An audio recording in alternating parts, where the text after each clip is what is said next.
बेटी रूपल इस जगह इस मुकाम पे पहुंची है और ये अपने लिए, अपने क्षेत्र के लिए, इस पूरे समाज के लिए एक गौरव का पल है, प्रेरणा का पल है। सभी बड़े लोग, गांव के माननीय मेहमान और आदरणीय अतिथि, आप सबको मेरा सादर प्रणाम। आप सब लोग अपना कीमती समय निकालकर हमारे इस उत्सव में पधारे, उसके लिए मैं आपकी बहुत आभारी रहूंगी। आपके ही आशीर्वाद से आज मैंने नीट में सिलेक्शन लिया है और डॉक्टर बनकर जो लोगों की सेवा करने का मेरा सपना था, उसकी एक सीढ़ी मैंने पार कर ली है। और ये सिर्फ मेरी ही जीत नहीं है, मेरे साथ में मेहनत करी मेरे छोटे भाई बहन, मेरे पापा मम्मी, मेरे छोटे पापा छोटी मम्मी और मेरे दादा दादी, इन सब के लिए मैं बहुत दिल से धन्यवाद देना चाहती हूँ। और आप सबने यहाँ आकर मेरा मनोबल बढ़ाया, उसके लिए बहुत बहुत धन्यवाद। आप अपना आशीर्वाद और स्नेह ऐसे ही बनाए रखना, मैं आगे कोशिश करती रहूंगी और आगे बढ़ती रहूंगी। और मुझे ये भी पता है कि व्हाइट कोट की जिम्मेदारी कितनी बड़ी होती है और इसको मैं पूरी ईमानदारी से निभाऊंगी। और मेरे जो यहाँ पे छोटे भाई बहन, जो मैं चाहती हूँ कि मेरे जूनियर बने नेक्स्ट ईयर, उनको मैं एक ही एडवाइस देना चाहूंगी कि किस्मत से नहीं हारना, बस खुद पे भरोसा रखना है, खुद की मेहनत पे भरोसा रखना है। मैंने भी फर्स्ट अटेम्प्ट दिया था, उसमें पेपर बहुत ही इजी आया था, मेरी प्रिपरेशन भी बहुत अच्छी थी, सबको यही लगा था कि मेरा सिलेक्शन हो जाएगा और मुझे भी यही लगा था जब मैंने नंबर काउंट किए।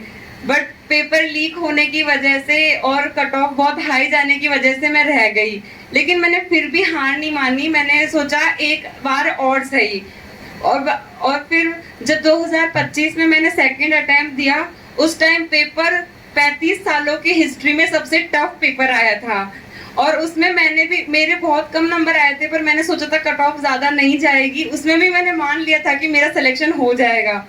लेकिन फिर वही हुआ, रैंक आई और बहुत ज्यादा आई, मतलब सिलेक्शन के बाहर ही आई, तो वो नहीं हो पाया। फिर तो मतलब एक बार के लिए सबने ही उम्मीद छोड़ दी थी कि अब तो पेपर ऐसे ही बहुत टफ आएंगे तो शायद ही हम निकल पाए, क्योंकि अपन इतने भी इंटेलिजेंट नहीं है कि मतलब टफ पेपर्स कर ले, जैसे जेई के पेपर्स होते हैं उस लेवल के पेपर आ गया था। लेकिन मैंने सोचा कि अब 2 साल दे दिए तो एक लास्ट चांस है, बस मैंने सोचा था ये आर या पार है, लास्ट ईयर है, इसमें जितना कर सकती हूँ, जितना रह गया था, जितना परसेंट छोड़ दिया था वो पूरा करना है, चाहे एडवांस लेवल का भी पढ़ना पड़े तो वो भी पढ़ना है, क्योंकि ड्रीम एक ही था।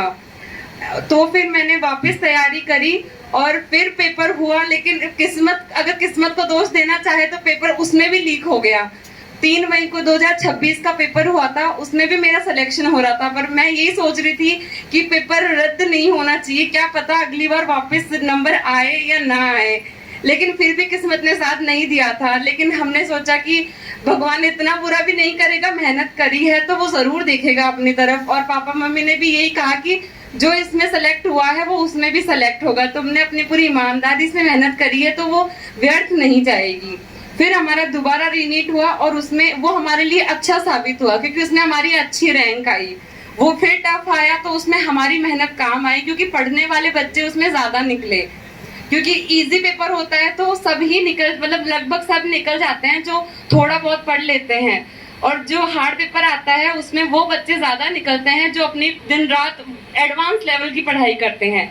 तो बस मैं यही कहना चाहूंगी कि जब आप पढ़ाई एडवांस लेवल की करोगे तो फिर पेपर कैसा भी आए आपको घबराना नहीं है, बस अपनी मेहनत पे भरोसा रखना है, अपने भगवान पे भरोसा रखना है।